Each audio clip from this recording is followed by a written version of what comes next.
Chapter 1. The Strange Man's Arrival.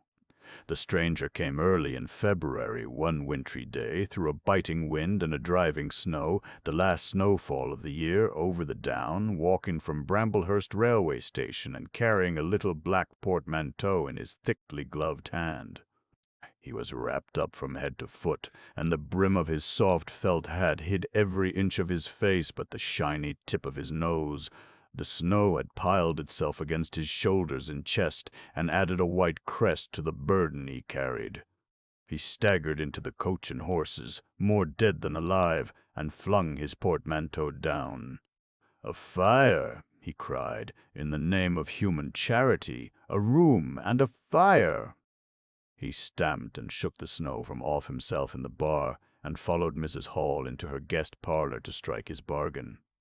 And with that much introduction, that and a couple of sovereigns flung upon the table, he took up his quarters in the inn. Mrs. Hall lit the fire and left him there while she went to prepare him a meal with her own hands.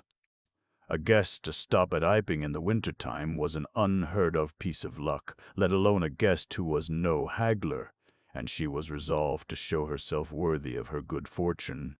As soon as the bacon was well under way, and Milly, her lymphatic maid, had been brisked up a bit by a few deftly chosen expressions of contempt, she carried the cloth, plates, and glasses into the parlor, and began to lay them with the utmost éclat. Although the fire was burning up briskly, she was surprised to see that her visitor still wore his hat and coat, standing with his back to her and staring out of the window at the falling snow in the yard. His gloved hands were clasped behind him, and he seemed to be lost in thought. She noticed that the melting snow that still sprinkled his shoulders dripped upon her carpet. "Can I take your hat and coat, sir?" she said, "and give them a good dry in the kitchen?" "No," he said without turning. She was not sure she had heard him and was about to repeat her question. He turned his head and looked at her over his shoulder. "I prefer to keep them on," he said with emphasis, and she noticed that he wore big blue spectacles with side lights and had a bush-side whisker over his coat collar that completely hid his cheeks and face. "Very well, sir," she said. "As you like. In a bit the room will be warmer." He made no answer, and had turned his face away from her again, and Mrs. Hall, feeling that her conversational advances were ill-timed, laid the rest of the table things in a quick staccato and whisked out of the room. When she returned, he was still standing there like a man of stone, his back hunched, his collar turned up, his dripping hat brim turned down, hiding his face and ears completely. She put down the eggs and bacon with considerable emphasis, and called rather than said to him, "Your lunch is served, sir." "Thank you," he said at the same time, and did not stir until she was closing the door. Then he swung round and approached the table with a certain eager quickness. As she went behind the bar to the kitchen, she heard a sound repeated at regular intervals.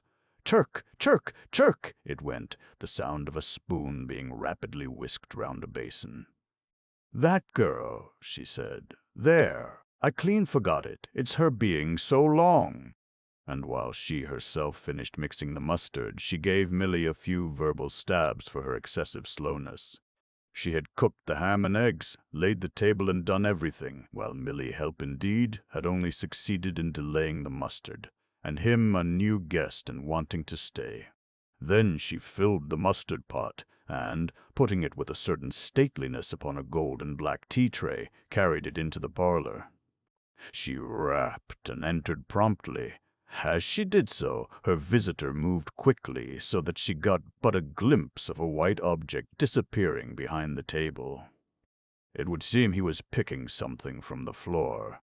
She rapped down the mustard pot on the table, and then she noticed the overcoat and hat had been taken off and put over a chair in front of the fire, and a pair of wet boots threatened rust to her steel fender. She went to these things resolutely. "I suppose I may have them to dry now," she said in a voice that brooked no denial. "Leave the hat," said her visitor in a muffled voice, and turning, she saw he had raised his head and was sitting and looking at her. For a moment she stood gaping at him, too surprised to speak. He held a white cloth. It was a serviette he had brought with him over the lower part of his face, so that his mouth and jaws were completely hidden, and that was the reason of his muffled voice. But it was not that which startled Mrs. Hall. It was the fact that all his forehead above his blue glasses was covered by a white bandage, and that another covered his ears, leaving not a scrap of his face exposed excepting only his pink, peaked nose. It was bright, pink, and shiny, just as it had been at first. He wore a dark brown velvet jacket with a high, black, linen-lined collar turned up about his neck. The thick black hair, escaping as it could below and between the cross bandages, projected in curious tails and horns, giving him the strangest appearance conceivable. This muffled and bandaged head was so unlike what she had anticipated that for a moment she was rigid. He did not remove the serviette, but remained holding it as she saw now with a brown gloved hand and regarding her with his inscrutable blue glasses. "Leave the hat," he said, speaking very distinctly through the white cloth. Her nerves began to recover from the shock they had received. She placed the hat on the chair again by the fire. "I didn't know, sir," she began, "that—" and she stopped, embarrassed. "Thank you," he said dryly, glancing from her to the door and then at her again. "I'll have them nicely dried, sir, at once," she said, and carried his clothes out of the room. She glanced at his white-swathed head and blue goggles again as she was going out of the door, but his napkin was still in front of his face. She shivered a little as she closed the door behind her, and her face was eloquent of her surprise and perplexity. "I never," she whispered. "There." She went quite softly to the kitchen and was too preoccupied to ask Milly what she was messing about with now when she got there. The visitor sat and listened to her retreating feet. He glanced inquiringly at the window before he removed his serviette and resumed his meal. He took a mouthful, glanced suspiciously at the window, took another mouthful, then rose and, taking the serviette in his hand, walked across the room and pulled the blind down to the top of the white muslin that obscured the lower panes. This left the room in a twilight. This done, he returned with an easier air to the table and his meal. "The poor soul's had an accident or an operation or something," said Mrs. Hall. "What a turn them bandages did give me, to be sure." She put on some more coal, unfolded the clothes horse, and extended the traveler's coat upon this. "And the goggles." Why, he looked more like a divin helmet than a human man. She hung his muffler on a corner of the horse, and holding that handkerchief over his mouth all the time, talking through it. Perhaps his mouth was hurt too, maybe. She turned round, as one who suddenly remembers. "Bless my soul alive," she said, going off at a tangent. "Ain't you done them taters yet, Milly?" When Mrs. Hall went to clear away the stranger's lunch, her idea that his mouth must also have been cut or disfigured in the accident she supposed him to have suffered was confirmed, for he was smoking a pipe, and all the time that she was in the room he never loosened the silk muffler he had wrapped round the lower part of his face to put the mouthpiece to his lips. Yet it was not forgetfulness, for she saw he glanced at it as it smoldered out. He sat in the corner with his back to the window blind and spoke now, having eaten and drunk and being comfortably worn through, with less aggressive brevity than before. The reflection of the fire lent a kind of red animation to his big spectacles they had lacked hitherto. "I have some luggage," he said, "at Bramblehurst station," and he asked her how he could have it sent. He bowed his bandaged head quite politely in acknowledgment of her explanation. "Tomorrow," he said. "There is no speedier delivery," and seemed quite disappointed when she answered no. Was she quite sure? No man with a trap who would go over? Mrs. Hall, nothing loath, answered his questions and developed a conversation. "It's a steep road by the Downs, sir," she said in answer to the question about a trap, and then, snatching at an opening, said, "It was there a carriage was upsettled, a year ago and more. A gentleman killed besides his coachman. Accidents, sir, happen in a moment, don't they? But the visitor was not to be drawn so easily." "They do," he said through his muffler, eyeing her quietly through his impenetrable glasses. "But they take long enough to get well, don't they? There was my sister's son Tom, just cut his arm with a scythe, tumbled on it in the hayfield, and, bless me, he was 3 months tied up, sir. You'd hardly believe it. It's regular giving me a dread of a scythe, sir." "I can quite understand that," said the visitor. "He was afraid one time that he'd have to have an operation. He was that bad, sir." The visitor laughed abruptly, a bark of a laugh that he seemed to bite and kill in his mouth. "Was he?" he said. "He was, sir. And no laughing matter to them as had the doing for him, as I had, my sister being took up with her little ones so much. There was bandages to do, sir, and bandages to undo. So that if I may make so bold as to say it, sir—" "Will you get me some matches?" said the visitor quite abruptly. "My pipe is out." Mrs. Hall was pulled up suddenly. It was certainly rude of him, after telling him all she had done. She gasped at him for a moment, and remembered the 2 sovereigns. She went for the matches. "Thanks," he said concisely as she put them down and turned his shoulder upon her and stared out of the window again. It was altogether too discouraging. Evidently he was sensitive on the topic of operations and bandages. She did not make so bold as to say, however, after all. But his snubbing way had irritated her, and Milly had a hot time of it that afternoon. The visitor remained in the parlor until 4 o'clock, without giving the ghost of an excuse for an intrusion. For the most part he was quite still during that time. It would seem he sat in the growing darkness smoking in the firelight, perhaps dozing. Once or twice a curious listener might have heard him at the coals, and for the space of 5 minutes he was audible pacing the room. He seemed to be talking to himself.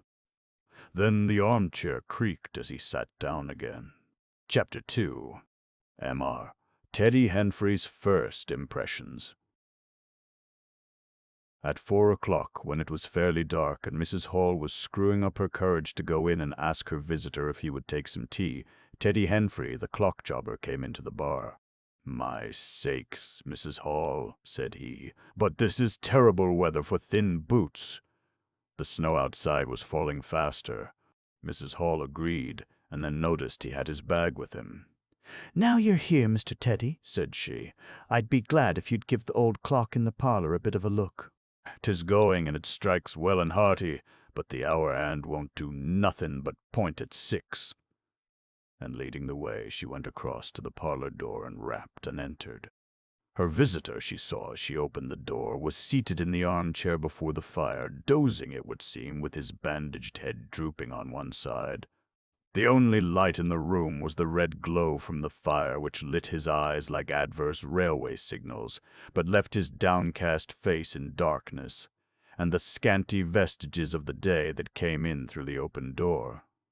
Everything was ruddy, shadowy, and indistinct to her, the more so since she had just been lighting the bar lamp, and her eyes were dazzled. But for a second it seemed to her that the man she looked at had an enormous mouth wide open, a vast and incredible mouth that swallowed the whole of the lower portion of his face. It was the sensation of a moment, the white-bound head, the monstrous goggle eyes, and this huge yawn below it. Then he stirred, started up in his chair, put up his hand.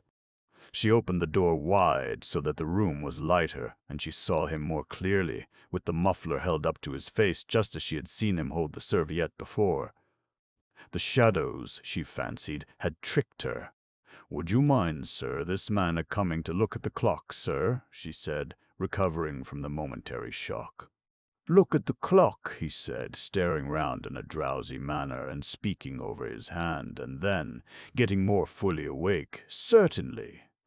Mrs. Hall went away to get a lamp, and he rose and stretched himself.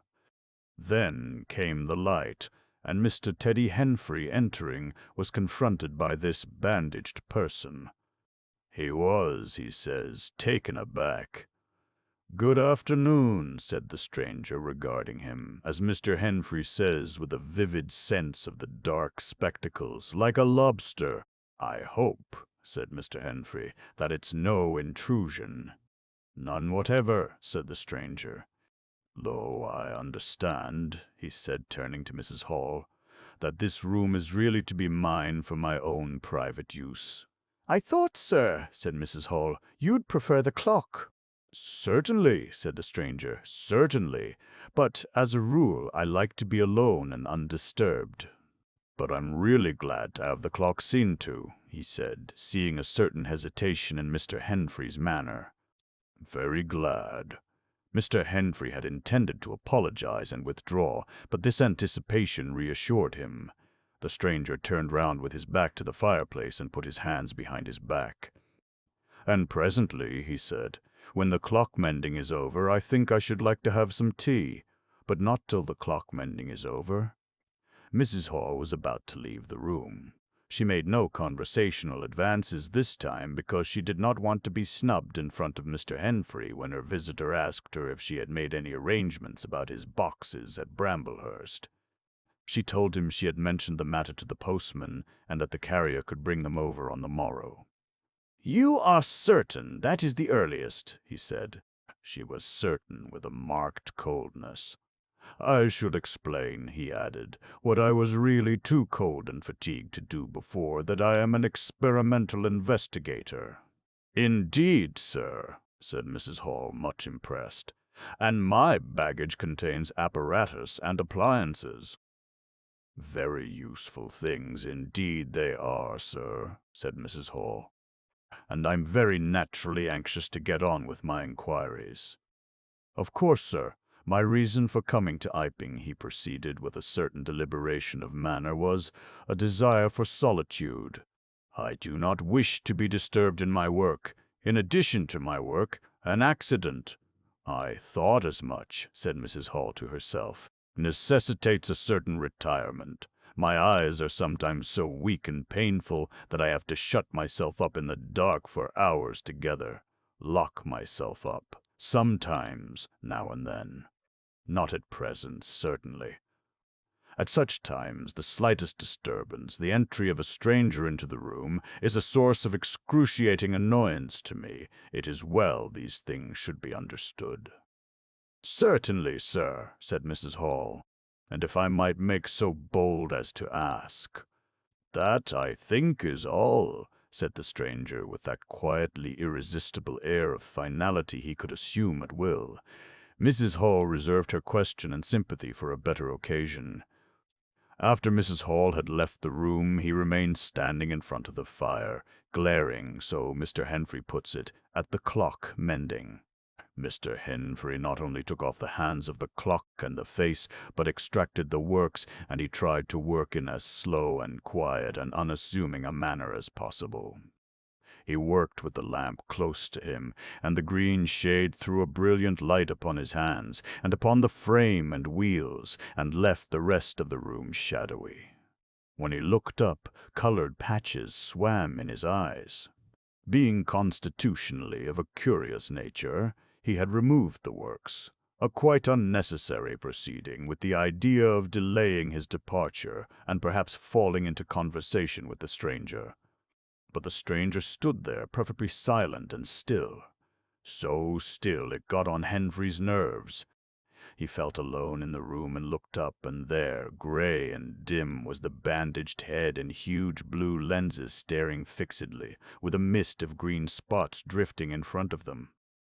It was so uncanny to Henfrey that for a minute they remained staring blankly at one another. Then Henfrey looked down again. Very uncomfortable position. One would like to say something. Should he remark that the weather was very cold for the time of year? He looked up as if to take aim with that introductory shot. "The weather," he began. "Why don't you finish and go?" said the rigid figure, evidently in a state of painfully suppressed rage. "All you've got to do is to fix the hour hand on its axle. You're simply humbugging." "Certainly, sir. 1 minute more. I overlooked," and Mr. Henfrey finished and went. But he went feeling excessively annoyed. "Damn it," said Mr. Henfrey to himself, trudging down the village through the thawing snow. "A man must do a clock at times, surely." And again, Can't a man look at you, ugly, and yet again, seemingly not? If the police was wanting you, you couldn't be more wrapped and bandaged. At Gleason's Corner he saw Hall, who had recently married the stranger's hostess at the Coach and Horses, and who now drove the Iping conveyance when occasional people required it, to Sidderbridge Junction, coming towards him on his return from that place. Hall had evidently been stopping a bit at Sidderbridge, to judge by his driving. "'Ow do, Teddy?" he said, passing. "You got a rum on up home," said Teddy. Hall very sociably pulled up. "What's that?" he asked. "Rum-looking customer stopping at the Coach and Horses," said Teddy. "My sakes." And he proceeded to give Hall a vivid description of his grotesque guest. "Looks a bit like a disguise, don't it? I'd like to see a man's face if I had him stopping in my place," said Henfrey. "But women are that trustful where strangers are concerned. He's took your rooms, and he ain't even given a name, Hall." "You don't say so," said Hall, who was a man of sluggish apprehension. "Yes," said Teddy. "By the week. Whatever he is, you can't get rid of him under the week. And he's got a lot of luggage coming tomorrow, so he says. Let's hope it won't be stones and boxes, Hall." He told Hall how his aunt at Hastings had been swindled by a stranger with empty portmanteaux. Altogether, he left Hall vaguely suspicious. "Get up, old girl," said Hall. "I suppose I must see about this." Teddy trudged on his way with his mind considerably relieved. Instead of seeing about it, however, Hall on his return was severely rated by his wife on the length of time he had spent in Sidderbridge, and his mild inquiries were answered snappishly and in a manner not to the point. But the seed of suspicion Teddy had sown germinated in the mind of Mr. Hall in spite of these discouragements. "You don't know everything," said Mr. Hall, resolved to ascertain more about the personality of his guest at the earliest possible opportunity. And after the stranger had gone to bed, which he did about 9:30, Mr. Hall went very aggressively into the parlor and looked very hard at his wife's furniture, just to show that the stranger wasn't master there, and scrutinized closely and a little contemptuously a sheet of mathematical computations the stranger had left. When retiring for the night, he instructed Mrs. Hall to look very closely at the stranger's luggage when it came next day. "You mind your own business, Hall," said Mrs. Hall, "and I'll mind mine." She was all the more inclined to snap at Hall because the stranger was undoubtedly an unusually strange sort of stranger, and she was by no means assured about him in her own mind. In the middle of the night she woke up dreaming of huge white heads like turnips that came trailing after her at the end of interminable necks and with vast black eyes. But being a sensible woman, she subdued her terrors and turned over and went to sleep again. Chapter 3. The 1,001 Bottles. So it was that on the 29th day of February, at the beginning of the thaw, this singular person fell out of infinity into Iping village. Next day his luggage arrived through the slush, and very remarkable luggage it was.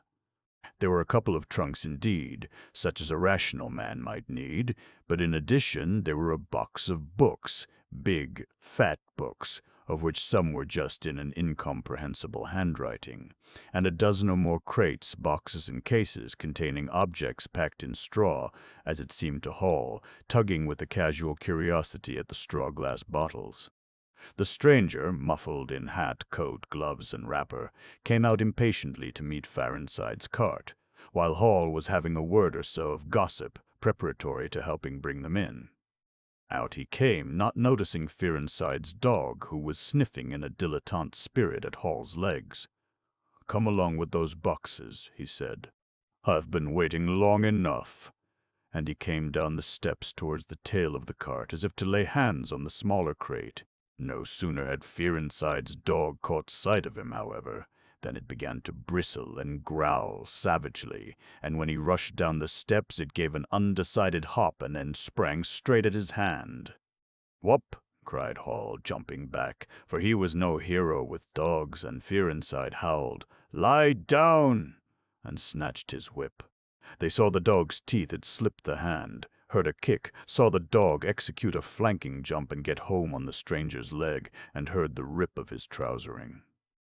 Then the finer end of Fearenside's whip reached his property, and the dog, yelping with dismay, retreated under the wheels of the wagon. It was all the business of a swift half-minute. No one spoke. Everyone shouted. The stranger glanced swiftly at his torn glove and at his leg, made as if he would stoop to the latter, then turned and rushed swiftly up the steps into the inn. They heard him go headlong across the passage and up the uncarpeted stairs to his bedroom. "You brute, you!" said Fearenside, climbing off the wagon with his whip in his hand, while the dog watched him through the wheel. "Come here," said Fearenside. "You'd better." Hall had stood gaping. "He was bit," said Hall. "I'd better go and see to Anne," and he trotted after the stranger. He met Mrs. Hall in the passage. "Carrier's darg," he said. "Bit Anne."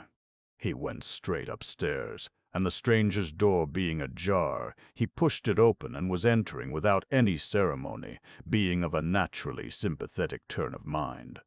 The blind was down and the room dim. He caught a glimpse of a most singular thing, what seemed a handless arm waving towards him, and a face of 3 huge indeterminate spots on white, very like the face of a pale pansy. Then he was struck violently in the chest, hurled back, and the door slammed in his face and locked. It was so rapid that it gave him no time to observe. A waving of indecipherable shapes, a blow, and a concussion. There he stood on the dark little landing, wondering what it might be that he had seen. A couple of minutes after, he rejoined the little group that had formed outside the coach and horses. There was Fearenside telling about it all over again for the second time. There was Mrs. Hall saying his dog didn't have no business to bite her guests. There was Huckster, the general dealer from over the road, interrogative, and Sandy Wadgers from the forge, judicial, besides women and children, all of them saying fatuities. "Wouldn't let in bite me, I knows. 'Tasn't right have such darbs, what he bitin' for, then?" And so forth. Mr. Hall, staring at them from the steps and listening, found it incredible that he had seen anything so very remarkable happen upstairs. Besides, his vocabulary was altogether too limited to express his impressions.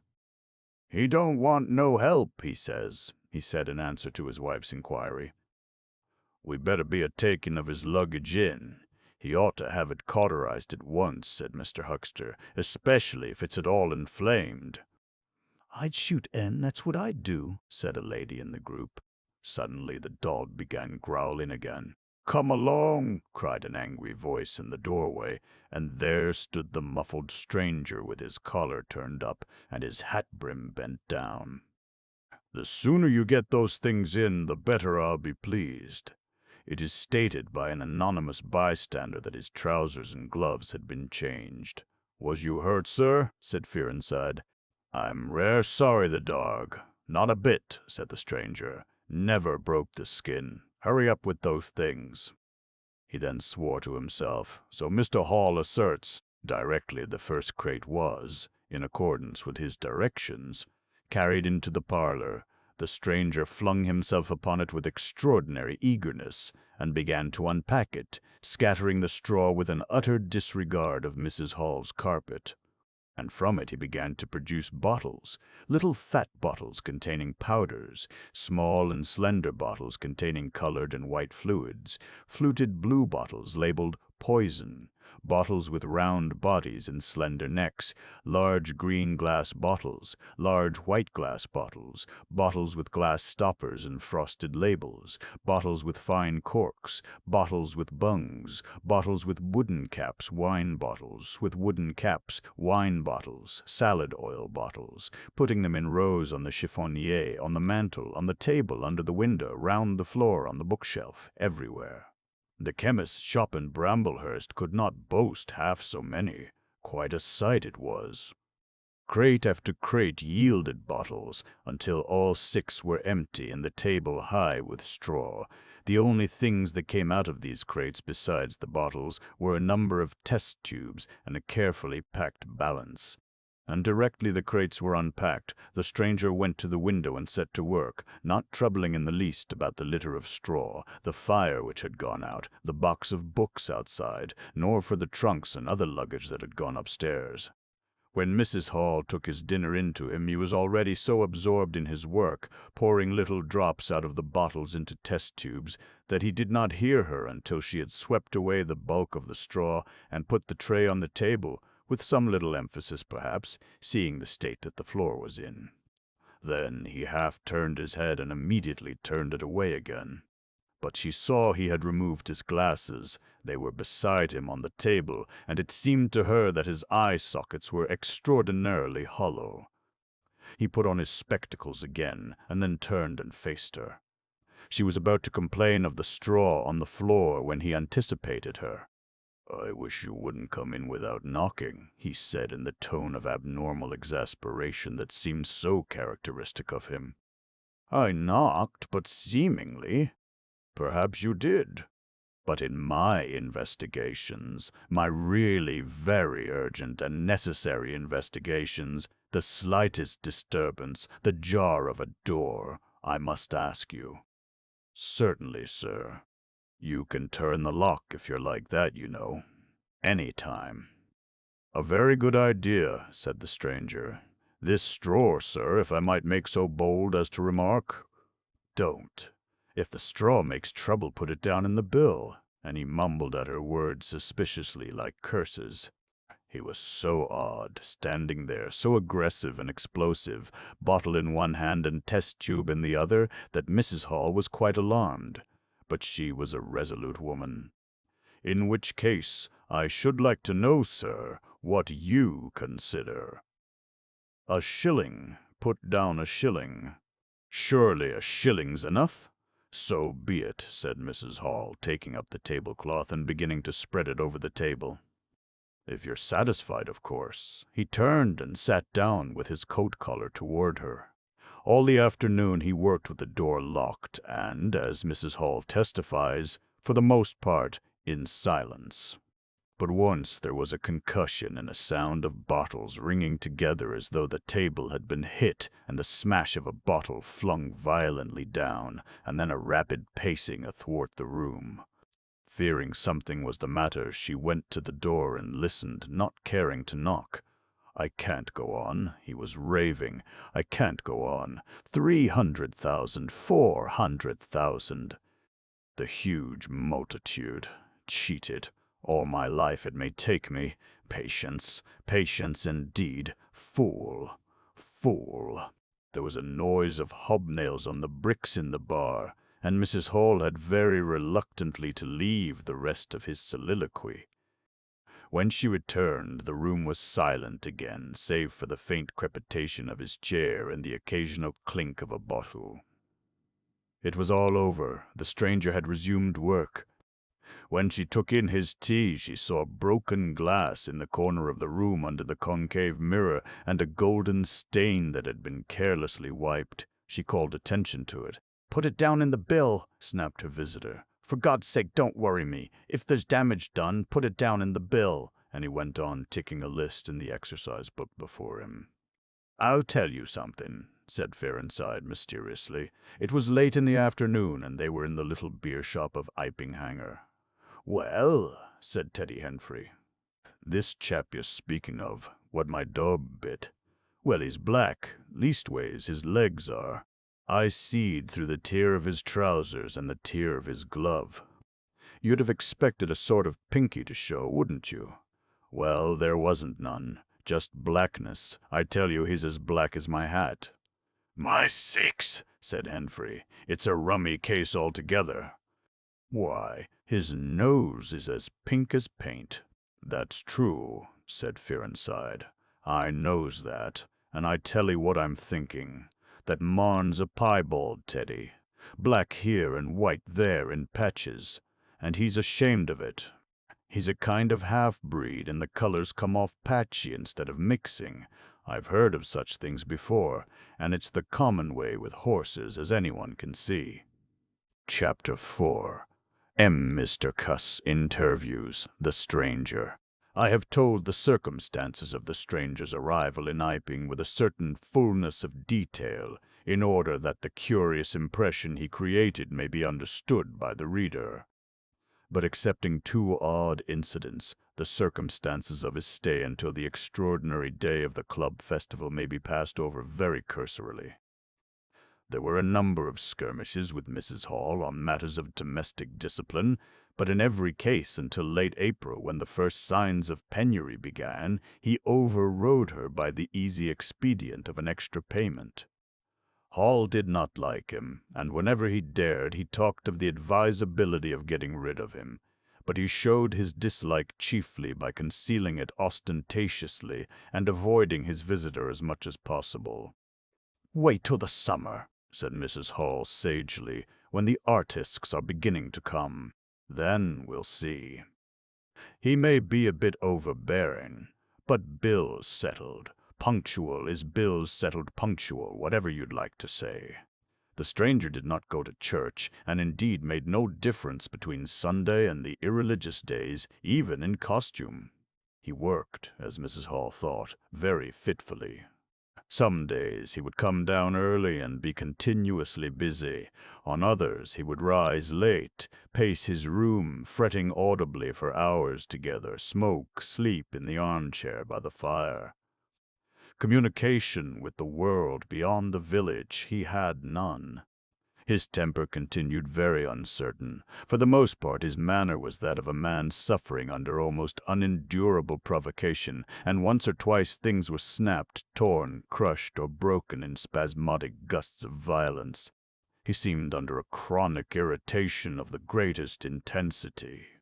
His habit of talking to himself in a low voice grew steadily upon him.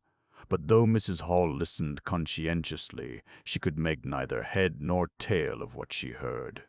He rarely went abroad by daylight, but at twilight he would go out muffled up invisibly, whether the weather were cold or not, and he chose the loneliest paths and those most overshadowed by trees and banks. His gobbling spectacles and ghastly bandaged face under the penthouse of his hat came with a disagreeable suddenness out of the darkness upon one or two home-going laborers, and Teddy Henfrey, tumbling out of the scarlet coat one night at 9:30, was scared shamefully by the stranger's skull-like head. He was walking hat in hand, lit by the sudden light of the opened-in door.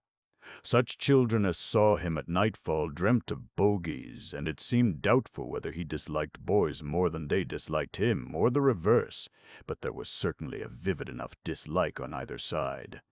It was inevitable that a person of so remarkable an appearance and bearing should form a frequent topic in such a village as Iping. Opinion was greatly divided about his occupation. Mrs. Hall was sensitive on the point. When questioned, she explained very carefully that he was an experimental investigator, going gingerly over the syllables as one who dreads pitfalls. When asked what an experimental investigator was, she would say with a touch of superiority that most educated people knew such things as that, and would thus explain that he discovered things. Her visitor had had an accident, she said, which temporarily discolored his face and hands, and being of a sensitive disposition, he was averse to any public notice of the fact. Out of her hearing, there was a view largely entertained that he was a criminal trying to escape from justice by wrapping himself up so as to conceal himself altogether from the eye of the police. This idea sprang from the brain of Mr. Teddy Henfrey. No crime of any magnitude dating from the middle or end of February was known to have occurred. Elaborated in the imagination of Mr. Gould, the probationary assistant in the National School, this theory took the form that the stranger was an anarchist in disguise, preparing explosives, and he resolved to undertake such detective operations as his time permitted.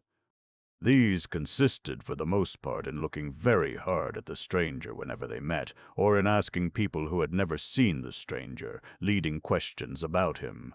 But he detected nothing. Another school of opinion followed Mr. Farnside and either accepted the piebald view or some modification of it, as, for instance, Silas Durgan, who was heard to assert that if he chooses to show himself at fairs he'd make his fortune in no time, and being a bit of a theologian compared the stranger to the man with the one talent. Yet another view explained the entire matter by regarding the stranger as a harmless lunatic. That had the advantage of accounting for everything straight away. Between these main groups there were waverers and compromisers. Sussex folk have few superstitions, and it was only after the events of early April that the thought of the supernatural was first whispered in the village. Even then it was only credited among the women folk. But whatever they thought of him, people in Iping on the whole agreed in disliking him. His irritability, though it might have been comprehensible to an urban brain-worker, was an amazing thing to these quiet Sussex villagers. The frantic gesticulations they surprised now and then, the headlong pace after nightfall that swept him upon them round quiet corners, the inhuman bludgeoning of all tentative advances of curiosity, the taste for twilight that led to the closing of doors, the pulling down of blinds, the extinction of candles and lamps, who could agree with such goings-on? They drew aside as he passed down the village, and when he had gone by, young humorists would up with coat collars and down with hat brims, and go pacing nervously after him in imitation of his occult bearing. There was a song popular at that time called "The Bogeyman." Miss Stachel sang it at the schoolroom concert in aid of the church lamps. And thereafter, whenever one or two of the villagers were gathered together and the stranger appeared, a bar or so of this tune, more or less sharp or flat, was whistled in the midst of them. Also belated, little children would call "Bogeyman" after him, and make off tremulously elated. Cuss, the general practitioner, was devoured by curiosity. The bandages excited his professional interest, the report of the 1,001 bottles aroused his jealous regard. All through April and May he coveted an opportunity of talking to the stranger, and at last, towards Whitsuntide, he could stand it no longer, but hit upon the subscription list for a village nurse as an excuse. He was surprised to find that Mr. Hall did not know his guest's name. "He give a name," said Mrs. Bisses. Hall, an assertion which was quite unfounded, but I didn't rightly hear it. She thought it seemed so silly not to know the man's name. Cuss rapped at the parlor door and entered. There was a fairly audible imprecation from within. "Pardon my intrusion," said Cuss, and then the door closed and cut Mrs. Hall off from the rest of the conversation. She could hear the murmur of voices for the next 10 minutes, then a cry of surprise, a stirring of feet, a chair flung aside, a bark of laughter, quick steps to the door, and Cuss appeared, his face white, his eyes staring over his shoulder. He left the door open behind him, and without looking at her strode across the hall and went down the steps, and she heard his feet hurrying along the road. He carried his hat in his hand. She stood behind the door looking at the open door of the parlor. Then she heard the stranger laughing quietly, and then his footsteps came across the room. She could not see his face where she stood. The parlor door slammed, and the place was silent again. Cuss went straight up the village to Bunting the vicar. "Am I mad?" Cuss began abruptly, as he entered the shabby little study. "Do I look like an insane person? What's happened?" said the vicar, putting the ammonite on the loose sheets of his forthcoming sermon. "That chap at the inn. Well, give me something to drink," said Cuss, and he sat down. When his nerves had been steadied by a glass of cheap sherry, the only drink the good vicar had available, he told him of the interview he had just had. "Went in," he gasped, and began to demand a subscription for that nurse fund. He'd stuck his hands in his pockets as I came in, and he sat down lumpily in his chair, sniffed. I told him I'd heard he took an interest in scientific things. He said yes. Sniffed again. Kept on sniffing all the time, evidently recently caught an infernal cold. No wonder wrapped up like that. I developed the nurse idea, and all the while kept my eyes open. Bottles, chemicals everywhere, balance, test tubes in stands, and a smell of evening primrose. Would he subscribe? Said he'd consider it. Asked him point blank was he researching. Said he was. A long research. Got quite cross. A damnable long research, said he, blowing the cork out, so to speak. Oh, said I, and out came the grievance. The man was just on the boil, and my question boiled him over.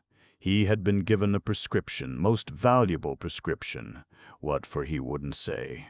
Was it medical? Damn you! What are you fishing after? I apologized. Dignified sniff and cough, he resumed. He'd read it. 5 ingredients. Put it down, turned his head. Draft of air from window lifted the paper. Swish, rustle. He was working in a room with an open fireplace, he said. Saw a flicker, and there was the prescription burning and lifting chimneyward. Rushed towards it just as it whisked up the chimney. So, just at that point, to illustrate his story, out came his arm. Well, no hand, just an empty sleeve. Lord, I thought, that's a deformity. Got a cork arm, I suppose, and has taken it off. Then, I thought, there's something odd in that. What the devil keeps that sleeve up and open, if there's nothing in it? There was nothing in it, I tell you. Nothing down it, right down to the joint. I could see right down it to the elbow, and there was a glimmer of light shining through a tear of the cloth. Good God, I said. Then he stopped. Stared at me with those black goggles of his, and then at his sleeve. Well, that's all. He never said a word, just glared, and put his sleeve back in his pocket quickly. I was saying, said he, that there was the prescription burnin', wasn't I? Interrogative cough. How the devil, said I, can you move an empty sleeve like that? Empty sleeve? Yes, said I, an empty sleeve. It's an empty sleeve, is it? You saw it was an empty sleeve? He stood up right away. I stood up too. He came towards me in 3 very slow steps and stood quite close, sniffed venomously. I didn't flinch, though I'm hanged if that bandaged knob of his and those blinkers aren't enough to unnerve anyone coming quietly up to you. You said it was an empty sleeve, he said. Certainly, I said. At staring and saying nothing, a barefaced man, unspectacled, starts scratch. Then, very quietly, he pulled his sleeve out of his pocket again and raised his arm towards me as though he would show it to me again. He did it very, very slowly. I looked at it, seemed an age. Well, said I, clearing my throat, there's nothing in it. Had to say something. I was beginning to feel frightened. I could see right down it. He extended it straight towards me, slowly, slowly, just like that, until the cuff was 6 inches from my face. Queer thing to see an empty sleeve come at you like that. And then, well, something, exactly like a finger and thumb it felt, nipped my nose. Bunting began to laugh. There wasn't anything there, said Cuss, his voice running up into a shriek at the there. It's all very well for you to laugh, but I tell you I was so startled I hit his cuff hard and turned around and cut out of the room. I left him. Cuss stopped. There was no mistaking the sincerity of his panic. He turned round in a helpless way and took a second glass of the excellent vicar's very inferior sherry. When I hit his cuff, said Cuss, I tell you, it felt exactly like hitting an arm, and there wasn't an arm. There wasn't the ghost of an arm. Mr. Bunting thought it over. He looked suspiciously at Cuss. It's a most remarkable story, he said. He looked very wise and grave indeed. It's really, said Mr. Bunting with judicial emphasis, a most remarkable story. Chapter 5. The Burglary at the Vicarage. The facts of the burglary at the vicarage came to us chiefly through the medium of the vicar and his wife. It occurred in the small hours of Whit Monday, the day devoted in Iping to the club festivities. Mrs. Bunting, it seems, woke up suddenly in the stillness that comes before the dawn, with the strong impression that the door of their bedroom had opened and closed. She did not arouse her husband at first, but sat up in bed listening. She then distinctly heard the pad, pad, pad of bare feet coming out of the adjoining dressing-room and walking along the passage towards the staircase. As soon as she felt assured of this, she aroused the Reverend Mr. Bunting as quietly as possible. He did not strike a light, but putting on his spectacles, her dressing gown, and his bath slippers, he went out on the landing to listen. He heard quite distinctly a fumbling going on at his study desk downstairs, and then a violent sneeze. At that he returned to his bedroom, armed himself with the most obvious weapon, the poker, and descended the staircase as noiselessly as possible. Mrs. Bunting came out on the landing. The hour was about 4, and the ultimate darkness of the night was past. There was a faint shimmer of light in the hall, but the study doorway yawned impenetrably black. Everything was still except the faint creaking of the stairs under Mr. Bunting's tread, and the slight movements in the study. Then something snapped. The drawer was opened, and there was a rustle of papers. Then came an imprecation, and a match was struck, and the study was flooded with yellow light. Mr. Bunting was now in the hall, and through the crack of the door he could see the desk and the open drawer, and a candle burning on the desk.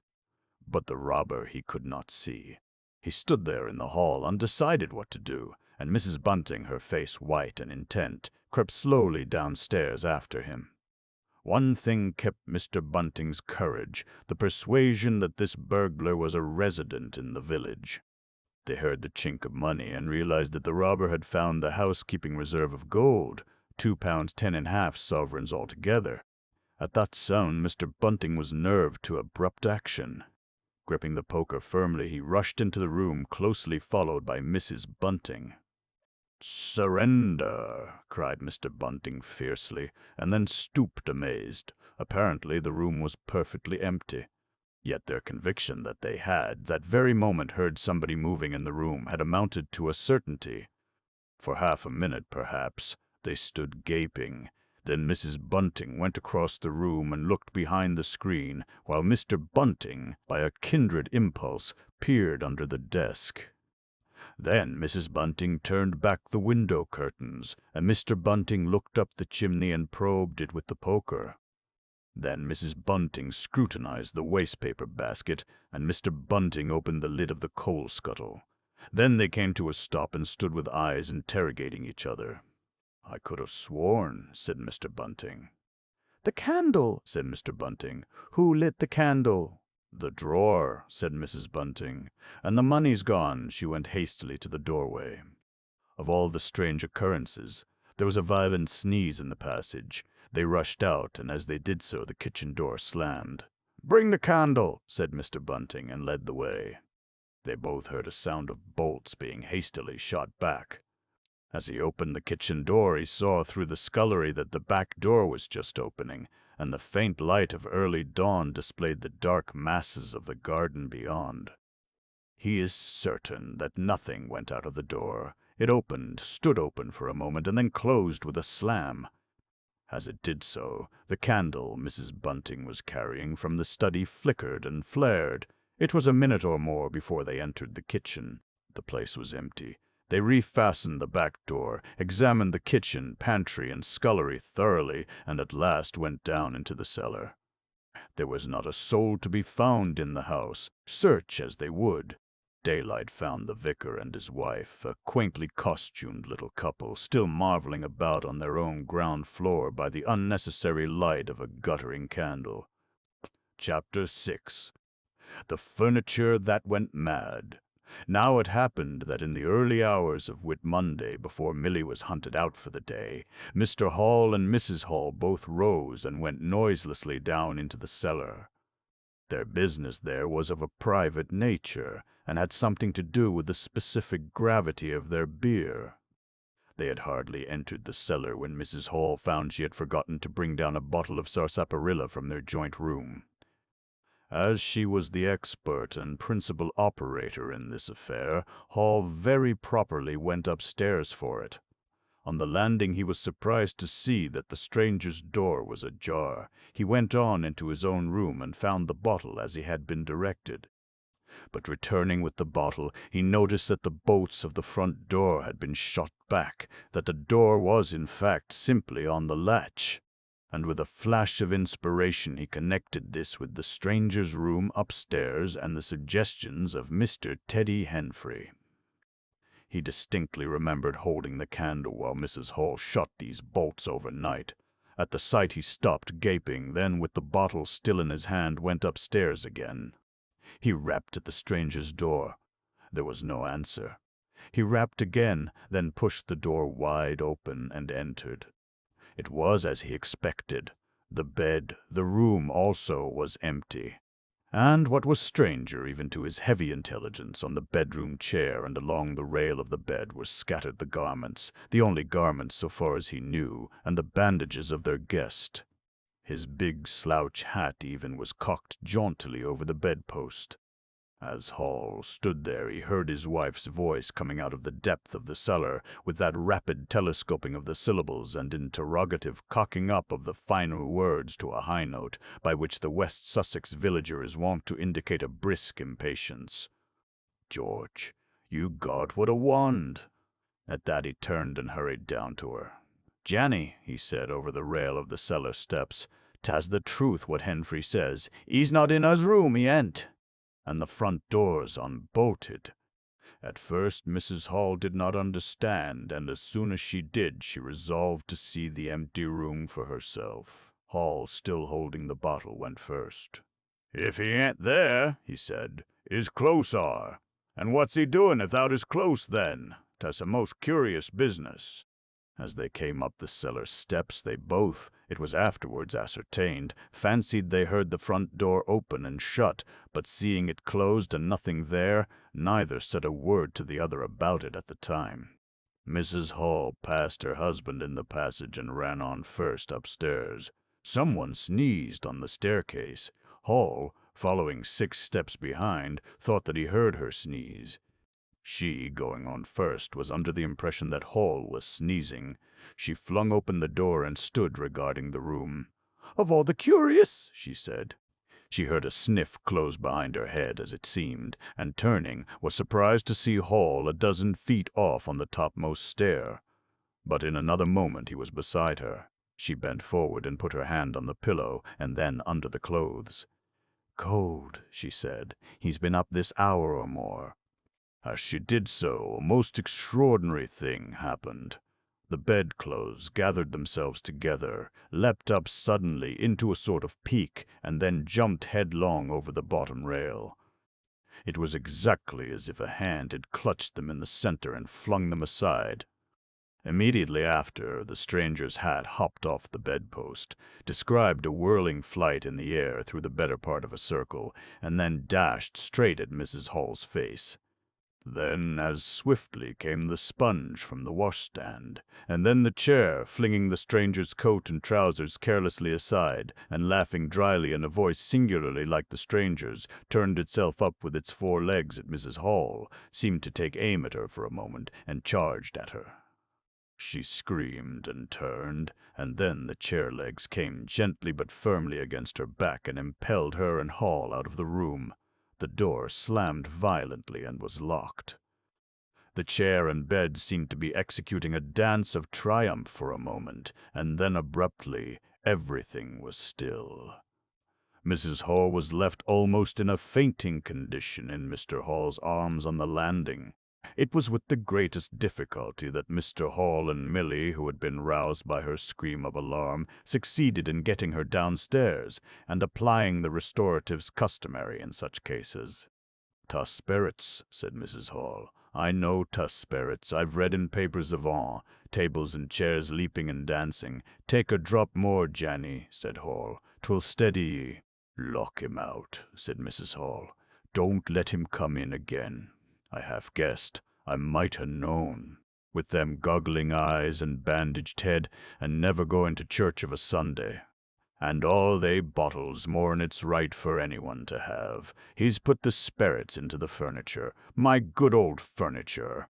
'Twas in that very chair my poor dear mother used to sit when I was a little girl. To think it should rise up against me now. Just a drop more, Janny, said Hall. Your nerves is all upset. They sent Millie across the street through the golden 5 o'clock sunshine to rouse up Mr. Sandy Wadgers, the blacksmith. Mr. Hall's compliments, and the furniture upstairs was behaving most extraordinary. Would Mr. Wadgers come round? He was a knowing man, was Mr. Wadgers, and very resourceful. He took quite a grave view of the case. "On darned if that in witchcraft," was the view of Mr. Sandy Wadgers. "You warn't horseshoes for such gentry as he." He came round greatly concerned.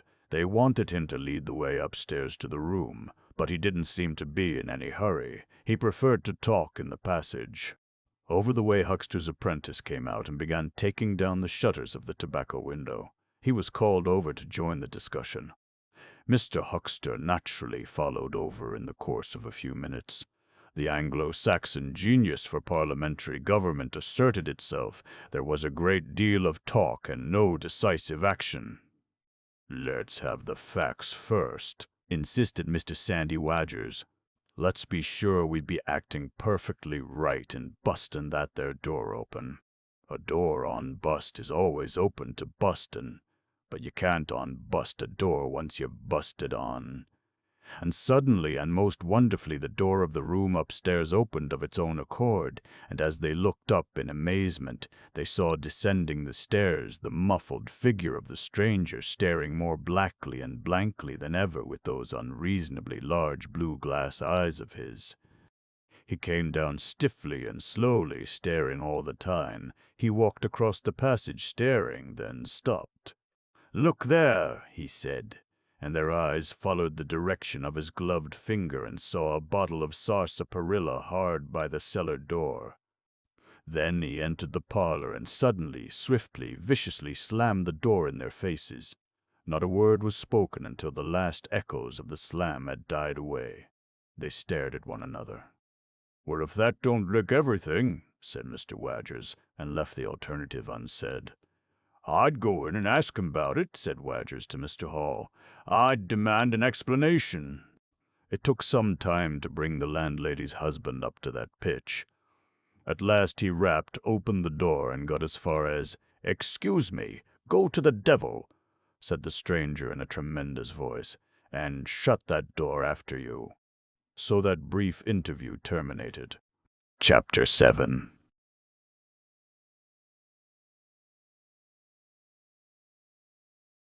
The Unveiling of the Stranger.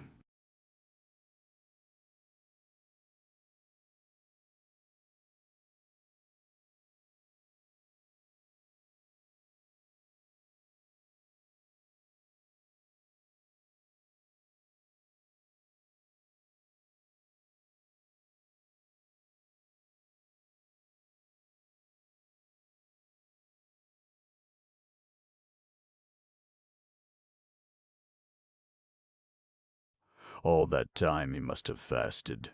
Thrice he rang his bell, the third time furiously and continuously, but no one answered him. "Him and his go to the devil indeed," said Mrs. Hall. Presently came an imperfect rumor of the burglary at the vicarage, and two were put together. Hall, assisted by Wadgers, went off to find Mr. Shuckleforth, the magistrate, and take his advice. No one ventured upstairs. How the stranger occupied himself is unknown. Now and then he would stride violently up and down, and twice came an outburst of curses, a tearing of paper, and a violent smashing of bottles. The little group of scared but curious people increased. Mrs. Huckster came over. Some gay young fellows, resplendent in black, ready-made jackets and piqué paper ties, for it was Whit Monday, joined the group with confused interrogations. Young Archie Harker distinguished himself by going up the yard and trying to peep under the window blinds. He could see nothing, but gave reason for supposing that he did, and others of the yiping youth presently joined him. It was the finest of all possible Whit Mondays, and down the village street stood a row of nearly a dozen booths, a shooting gallery, and on the grass by the forge were 3 yellow and chocolate wagons and some picturesque strangers of both sexes putting up a coconut shy. The gentlemen wore blue jerseys, the ladies white aprons and quite fashionable hats with heavy plumes. Wodger of the Purple Fawn and Mr. Beale Bendy's or Jassel, Jaggers, the cobbler, who also sold old second-hand ordinary bicycles, were stretching a string of Union Jacks and Royal Ensigns which had originally celebrated the first Victorian Jubilee across the road. And inside, in the artificial darkness of the parlor, into which only one thin jet of sunlight penetrated, the stranger, hungry we must suppose, and fearful, hidden in his uncomfortable hot wrappings, pored through his dark glasses upon his paper or chinked his dirty little bottles, and occasionally swore savagely at the boys, audible if invisible, outside the windows. In the corner by the fireplace lay the fragments of 6 smashed bottles, and a pungent twang of chlorine tainted the air. So much we know from what was heard at the time and from what was subsequently seen in the room. About noon he suddenly opened his parlor door and stood glaring fixedly at the 3 or 4 people in the bar. "Mrs. Hall," he said. Somebody went sheepishly and called for Mrs. Hall. Mrs. Hall appeared after an interval, a little short of breath, but all the fiercer for that. Hall was still out. She had deliberated over this scene, and she came holding a little tray with an unsettled bill upon it. "Is it your bill you're wanting, sir?" she said. "Why wasn't my breakfast laid? Why haven't you prepared my meals and answered my bell? Do you think I live without eating?" "Why isn't my bill paid?" said Mrs. Hall. "That's what I want to know. I told you 3 days ago I was awaiting a remittance. I told you 2 days ago I wasn't going to await no remittances. You can't grumble if your breakfast waits a bit, if my bill's been waiting these 5 days, can you?" The stranger swore briefly but vividly. "Nar, nar," from the bar. "And I'd thank you kindly, sir, if you'd keep your swearing to yourself, sir," said Mrs. Hall. The stranger stood looking more like an angry diving helmet than ever. It was universally felt in the bar that Mrs. Hall had the better of him. His next words showed as much. "Look here, my good woman," he began. "Don't good woman me," said Mrs. Hall. "I've told you my remittance hasn't come." "Remittance indeed," said Mrs. Hall. "Still, I dare say, in my pocket. You told me 3 days ago that you hadn't anything but a sovereign's worth of silver upon you. Well, I've found some more, all low from the bar." "I wonder where you found it," said Mrs. Hall. That seemed to annoy the stranger very much. He stamped his foot. "What do you mean?" he said. "That I wonder where you found it," said Mrs. Hall. "And before I take any bills or get any breakfasts or do any such things whatsoever, you got to tell me 1 or 2 things I don't understand, and what nobody don't understand, and what everybody is very anxious to understand. I want to know what you've been doing to my chair upstairs, and I want to know how 'tis your room was empty, and how you got in again. Them as stops in this house comes in by the doors. That's the rule of the house, and that you didn't do, and what I want to know is how you did come in. And I want to know." Suddenly the stranger raised his gloved hands clenched, stamped his foot, and said, "Stop," with such extraordinary violence that he silenced her instantly. "You don't understand," he said, "who I am or what I am. I'll show you. By heaven, I'll show you." Then he put his open palm over his face and withdrew it. The center of his face became a black cavity. "Here," he said. He stepped forward and handed Mrs. Hall something which she, staring at his metamorphosed face, accepted automatically. Then, when she saw what it was, she screamed loudly, dropped it, and staggered back. The nose! It was the stranger's nose, pink and shining, rolled on the floor. Then he removed his spectacles, and everyone in the bar gasped. He took off his hat, and with a violent gesture tore at his whiskers and bandages. For a moment they resisted him. A flash of horrible anticipation passed through the bar. "Oh, my God!" said someone. Then off they came. It was worse than anything. Mrs. Hall, standing open-mouthed and horror-struck, shrieked at what she saw and made for the door of the house. Everyone began to move. They were prepared for scars, disfigurements, tangible horrors, but nothing. The bandages and false hair flew across the passage into the bar, making a hobbledehoy jump to avoid them. Everyone tumbled on everyone else down the steps. For the man who stood there shouting some incoherent explanation was a solid gesticulating figure up to the coat collar of him, and then nothingness, no visible thing at all. People down the village heard shouts and shrieks, and looking up the street saw the coach and horses violently firing out its humanity.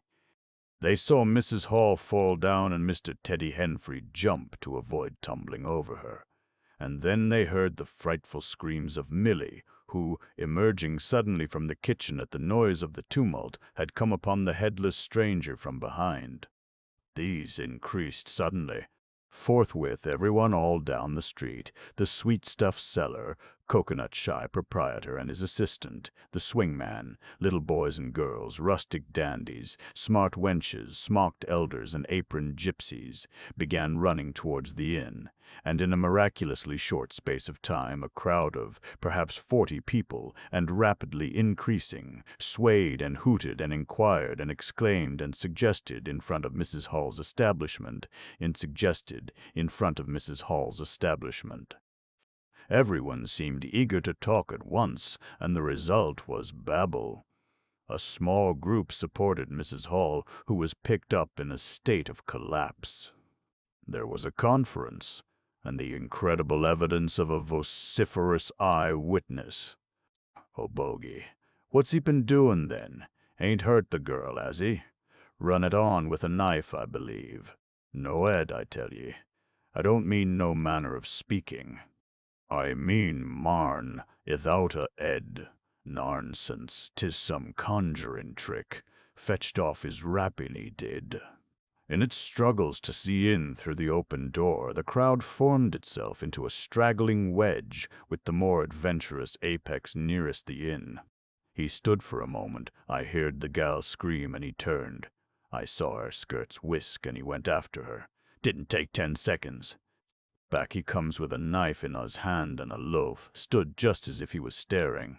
Not a moment ago, went in that there door. I tell ye, he ain't got no head at all. You just missed N. There was a disturbance behind, and the speaker stopped to step aside for a little procession that was marching very resolutely towards the house. First Mr. Hall, very red and determined, then Mr. Bobby Jaffers, the village constable, and then the wary Mr. Wadgers. They had come now armed with a warrant. People shouted conflicting information of the recent circumstances. "Ed or no Ed," said Jaffers, "I got to restin', and restin' I will." Mr. Hall marched up the steps, marched straight to the door of the parlor, and flung it open. "Constable," he said, "do your duty." Jaffers marched in. Hall next, Wadgers last. They saw in the dim light the headless figure facing them, with a gnawed crust of bread in one gloved hand and a chunk of cheese in the other. "That's him," said Hall. "What the devil's this?" came in a tone of angry expostulation from above the collar of the figure. "You're a damned rum customer, mister," said Mr. Jaffers. "But Ed or no Ed, the warrant says body, and duty's duty. Keep off," said the figure, starting back. Abruptly he whipped down the bread and cheese, and Mr. Hall just grasped the knife on the table in time to save it. Off came the stranger's left glove and was slapped in Jaffers's face. In another moment, Jaffers, cutting short some statement concerning a warrant, had gripped him by the handless wrist and caught his invisible throat. He got a sounding kick on the shin that made him shout, but he kept his grip. Hall sent the knife sliding along the table to Wadgers, who acted as goalkeeper for the offensive, so to speak, and then stepped forward as Jaffers and the stranger swayed and staggered towards him, clutching and hitting in. A chair stood in the way and went aside with a crash as they came down together. "Get the feet," said Jaffers between his teeth.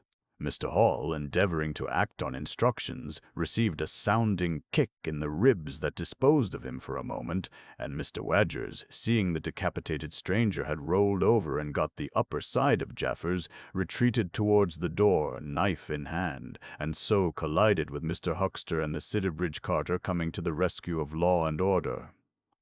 At the same moment, down came 3 or 4 bottles from the chiffonnier and shot a web of pungency into the air of the room. "I'll surrender!" cried the stranger, though he had Jaffers down, and in another moment he stood up panting, a strange figure, headless and handless, for he had pulled off his right glove now as well as his left. "It's no good," he said, as if sobbing for breath. It was the strangest thing in the world to hear that voice coming, as if out of empty space, but the Sussex peasants are perhaps the most matter-of-fact people under the sun. Jaffers got up also and produced a pair of handcuffs. Then he stared. "I say," said Jaffers, brought up short by a dim realization of the incongruity of the whole business. "Darn it!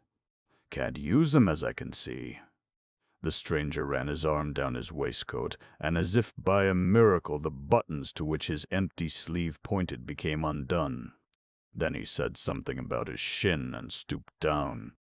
He seemed to be fumbling with his shoes and socks. "Why," said Huckster suddenly, "that's not a man at all. It's just empty clothes. Look. You can see down his collar and the linings of his clothes. I could put my arm." He extended his hand, it seemed to meet something in mid-air, and he drew it back with a sharp exclamation.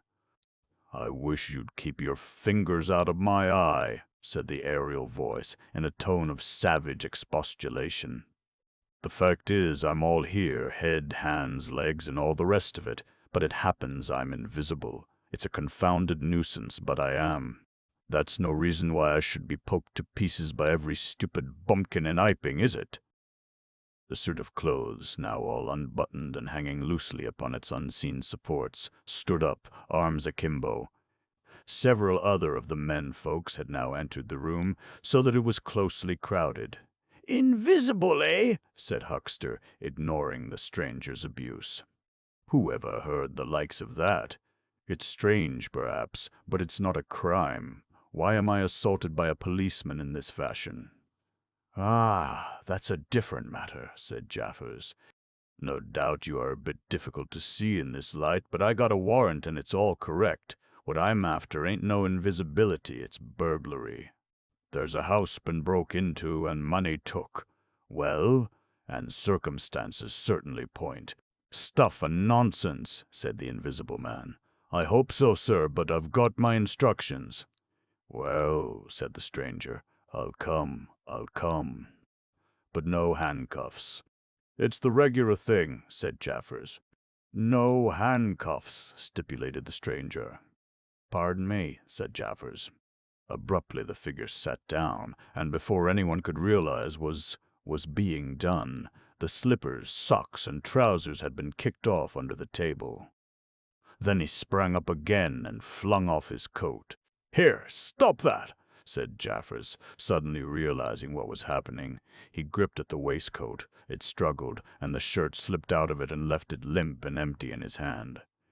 "Hold him," said Jaffers loudly, "once he gets the things off." "Hold him!" cried everyone, and there was a rush at the fluttering white shirt which was now all that was visible of the stranger. The shirt sleeve planted a shrewd blow in Hall's face that stopped his open-armed advance, and sent him backward into old Toothsome the sexton, and in another moment the garment was lifted up and became convulsed and vacantly flapping about the arms, even as a shirt that is being thrust over a man's head. Jaffers clutched at it, and only helped to pull it off. He was struck in the mouth out of the air, and incontinently threw his truncheon and smote Teddy Henfrey savagely upon the crown of his head. "Look out," said everybody, fencing at random and hitting at nothing. "Hold him, shut the door, don't let him loose. I got something, here he is." A perfect babel of noises they made. Everybody, it seemed, was being hit all at once, and Sandy Wadgers, knowing as ever and his wits sharpened by a frightful blow in the nose, reopened the door and led the rout. The others, following incontinently, were jammed for a moment in the corner by the doorway. The hitting continued. Phipps, the Unitarian, had a front tooth broken, and Henry was injured in the cartilage of his ear. Jaffers was struck under the jaw and, turning, caught at something that intervened between him and Huckster in the melee and prevented their coming together. He felt a muscular chest, and in another moment the whole mass of struggling, excited men shot out into the crowded hall. "I got him!" shouted Jaffers, choking and reeling through them all and wrestling with purple face and swelling veins against his unseen enemy. Men staggered right and left as the extraordinary conflict swayed swiftly towards the house door and went spinning down the half-dozen steps of the inn. Jaffers cried in a strangled voice, holding tight nevertheless, and making play with his knee spun around, and fell heavily undermost with his head on the gravel. Only then did his fingers relax. There were excited cries of, "Hold him! Invisible!" and so forth, and a young fellow, a stranger in the place whose name did not come to light, rushed in at once, caught something, missed his hold, and fell over the constable's prostrate body. Halfway across the road a woman screamed as something pushed by her. A dog, kicked apparently, yelped and ran howling into Huckster's yard, and with that the transit of the invisible man was accomplished. For a space people stood amazed and gesticulating, and then came panic and scattered them abroad through the village as a gust scatters dead leaves. But Jaffers lay quite still, face upward and knees bent, at the foot of the steps of the inn. Chapter 8. In Transit. The 8th chapter is exceedingly brief and relates that Gibbons, the amateur naturalist of the district, while lying out on the spacious open downs without a soul within a couple of miles of him, as he thought, and almost dozing, heard close to him the sound as of a man coughing, sneezing, and then swearing savagely to himself, and looking, beheld nothing. Yet the voice was indisputable. It continued to swear with that breadth and variety that distinguishes the swearing of a cultivated man. It grew to a climax, diminished again, and died away in the distance, going, as it seemed to him, in the direction of Aberdeen. It lifted to a spasmodic sneeze and ended. Gibbons had heard nothing of the morning's occurrences, but the phenomenon was so striking and disturbing that his philosophical tranquillity vanished. He got up hastily and hurried down the steepness of the hill towards the village as fast as he could go. Chapter 9. M.R. Thomas Marvel. You must picture Mr. Thomas Marvel as a person of copious, flexible visage, a nose of cylindrical protrusion, a liquorish, ample, fluctuating mouth, and a beard of bristling eccentricity. His figure inclined to embon point, his short limbs accentuated this inclination.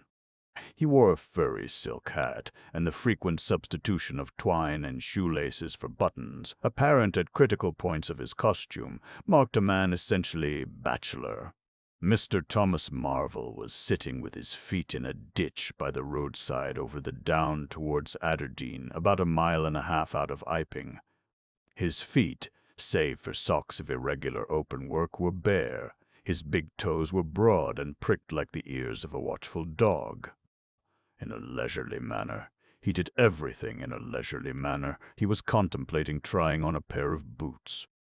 They were the soundest boots he had come across for a long time, but too large for him, whereas the ones he had were, in dry weather, a very comfortable fit, but too thin-soled for damp. Mr. Rode.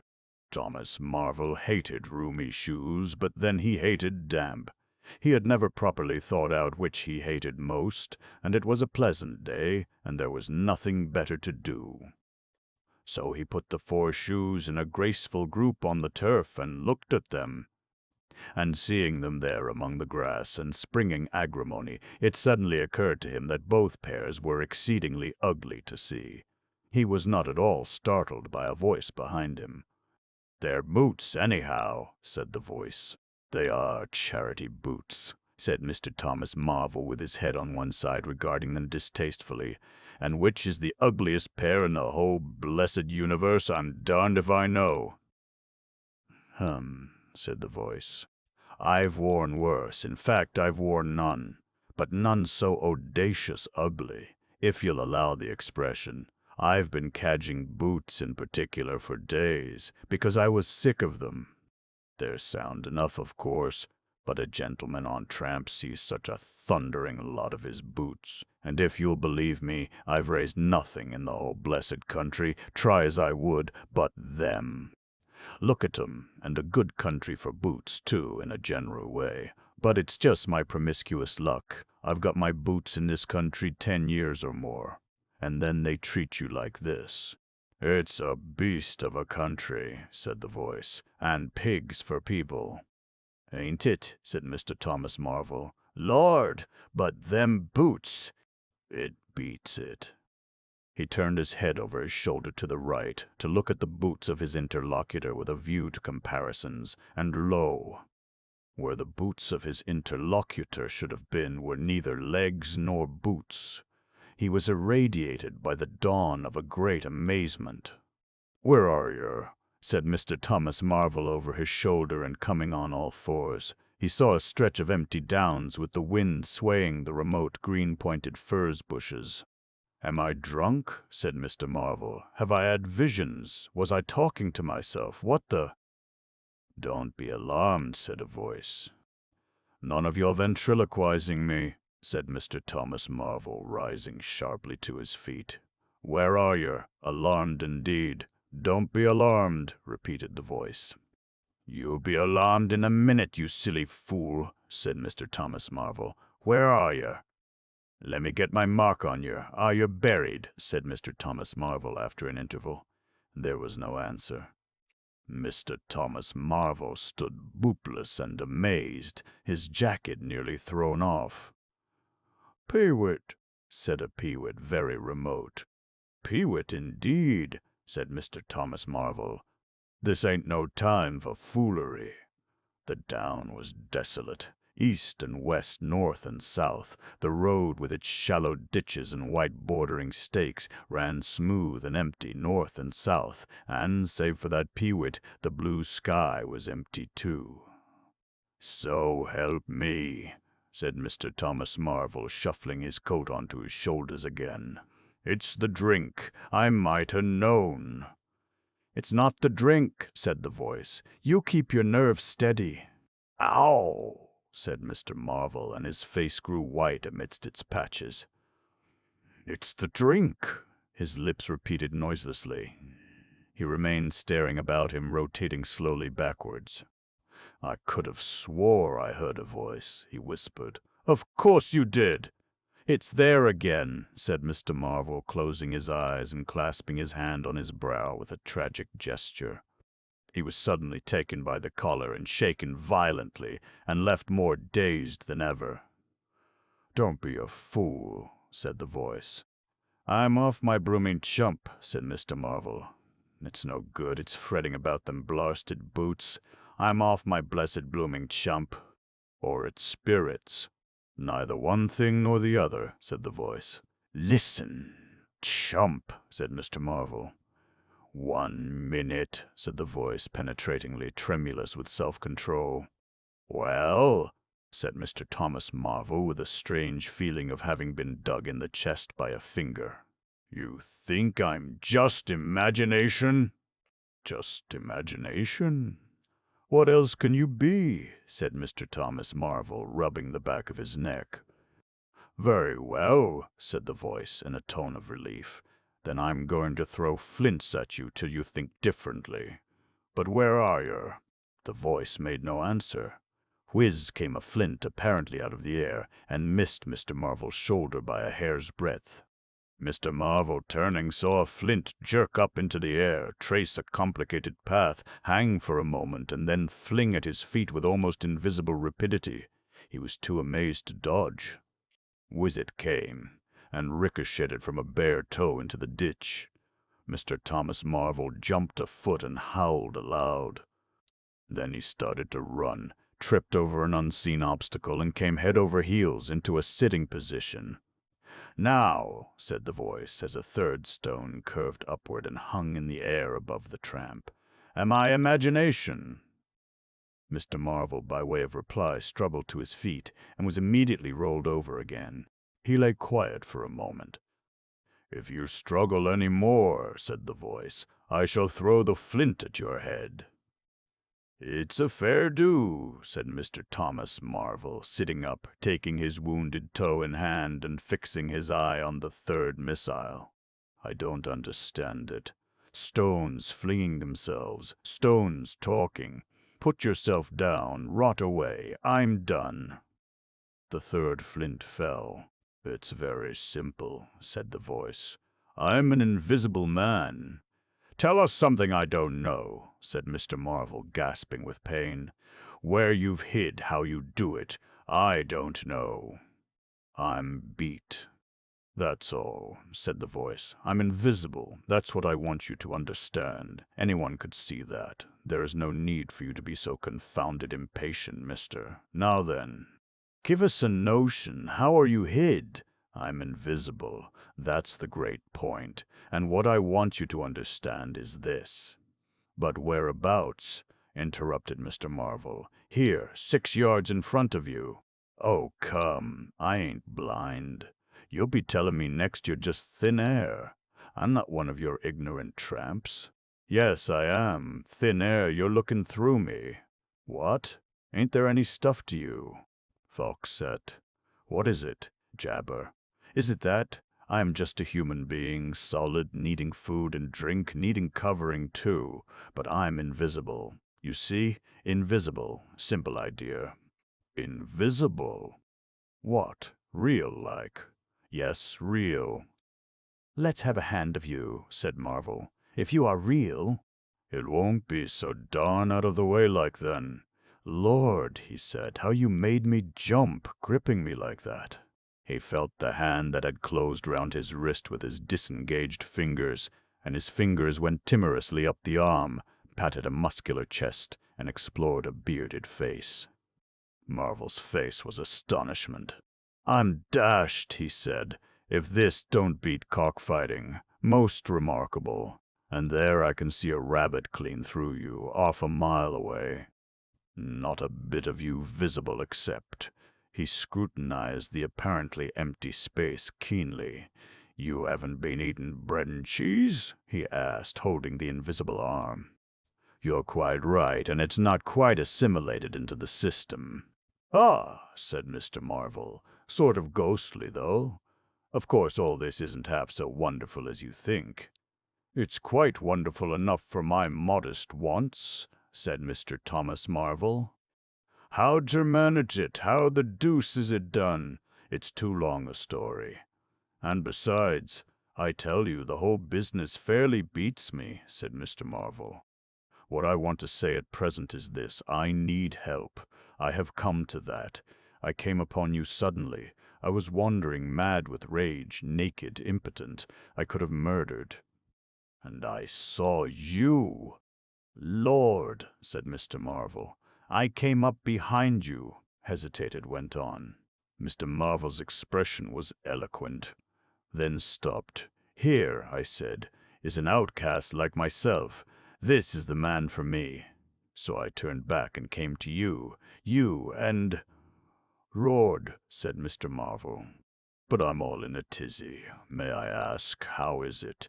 And what you may be requiring in the way of help? Invisible.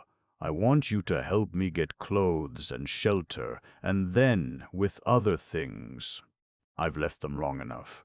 If you won't, well, but you must. Look here," said Mr. Marvel. "I'm too flabbergasted. Don't knock me about any more, and leave me go. I must get steady a bit. And you've pretty near broken my toe. It's all so unreasonable.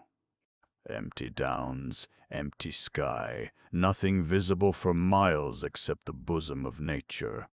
And then comes a voice out of heaven, and stones, and a fist. Lord, "Pull yourself together," said the voice, "for you have to do the job I've chosen for you." Mr. Marvel blew out his cheeks and his eyes were round. "I've chosen you," said the voice. "You are the only man except some of those fools down there who knows there is such a thing as an invisible man. You have to be my helper. Help me, and I will do great things for you. An invisible man is a man of power." He stopped for a moment to sneeze violently. "But if you betray me," he said, "if you fail to do as I direct you—" He paused and tapped Mr. Marvel's shoulder smartly. Mr. Marvel gave a yelp of terror at the touch. "I don't want to betray you," said Mr. Marvel, edging away from the direction of the fingers. "Don't you go thinking that, whatever you do. All I want to do is to help you. Just tell me what I got to do. Lord, whatever you want done, that I'm most willing to do." Chapter 10. M.R. Marvel's visit to Iping. After the first gusty panic had spent itself, Iping became argumentative. Skepticism suddenly reared its head, rather nervous skepticism, not at all assured of its back, but skepticism nevertheless. It is so much easier not to believe in an invisible man, and those who had actually seen him dissolve into air or felt the strength of his arm could be counted on the fingers of two hands. And of these witnesses, Mr. Wadgers was presently missing, having retired impregnably behind the bolts and bars of his own house, and Jaffers was lying stunned in the parlor of the Coach and Horses. Great and strange ideas transcending experience often have less effect upon men and women than smaller, more tangible considerations. Iping was gay with bunting, and everybody was in gala dress.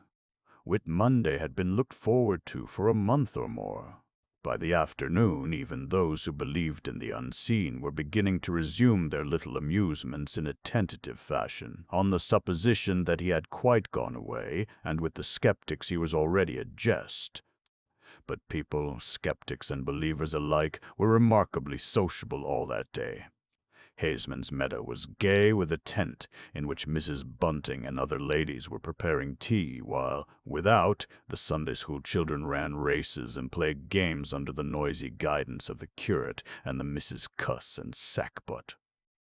No doubt there was a slight uneasiness in the air, but people for the most part had the sense to conceal whatever imaginative qualms they experienced.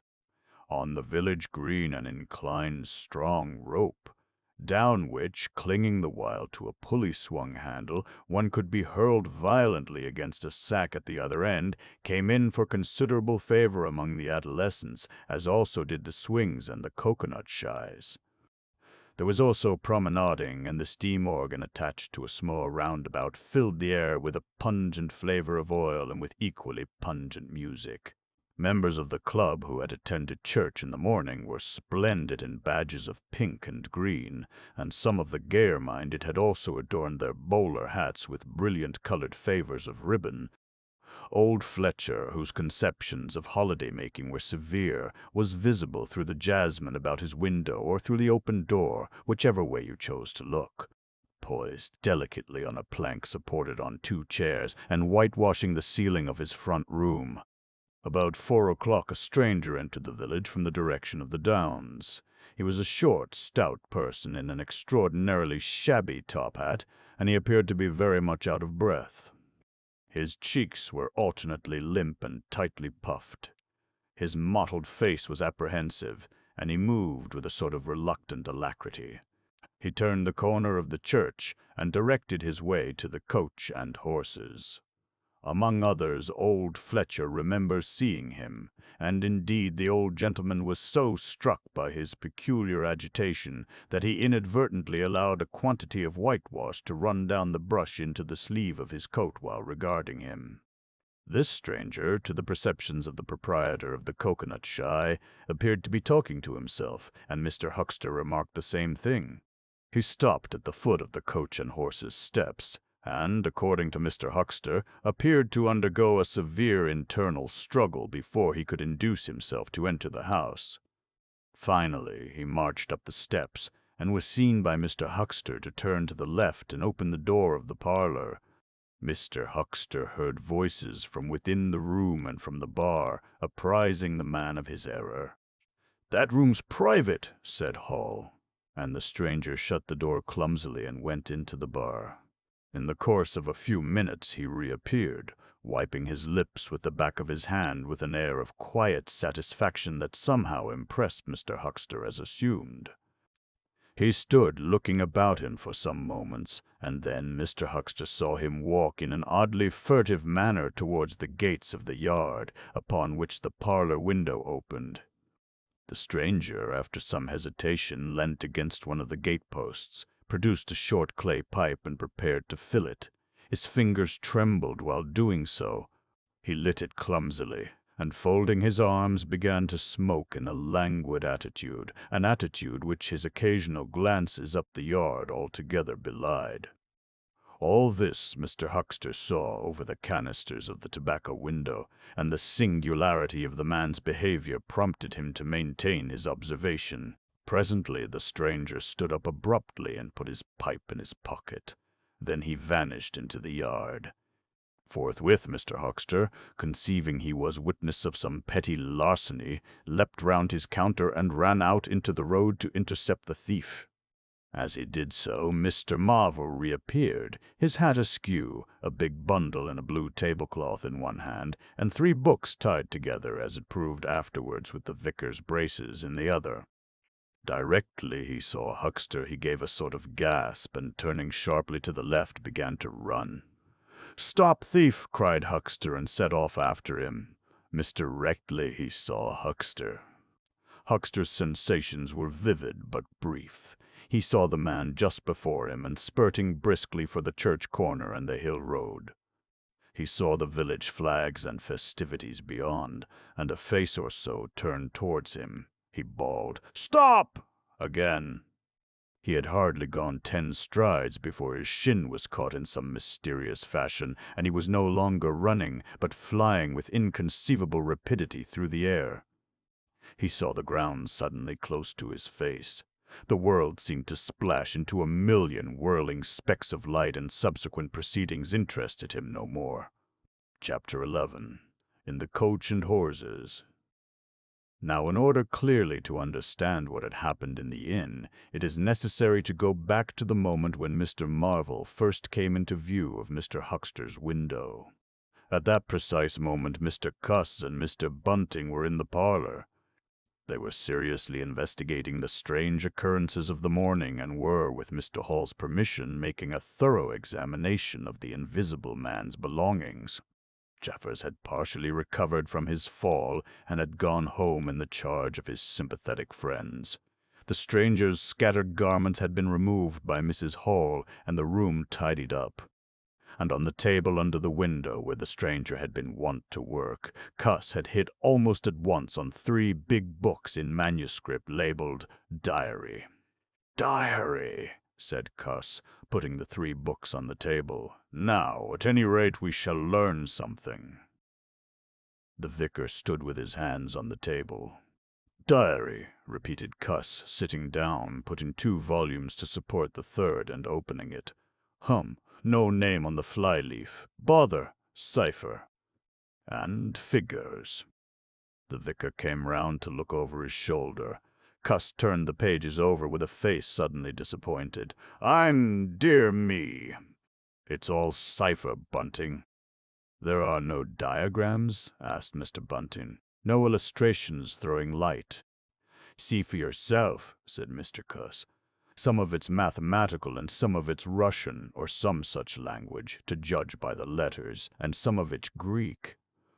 "Now, the Greek I thought you."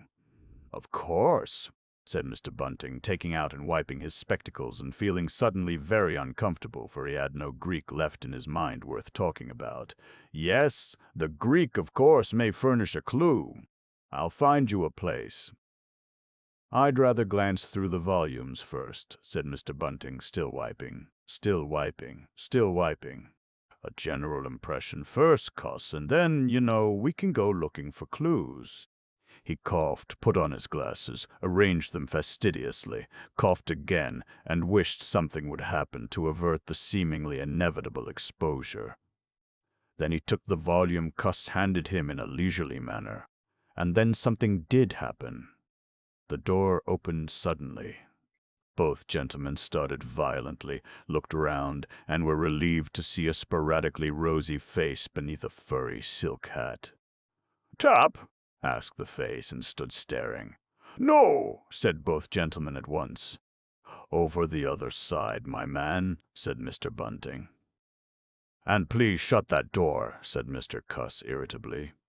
"All right," said the intruder, as it seemed in a low voice, curiously different from the huskiness of its first inquiry. "Right you are," said the intruder in the former voice.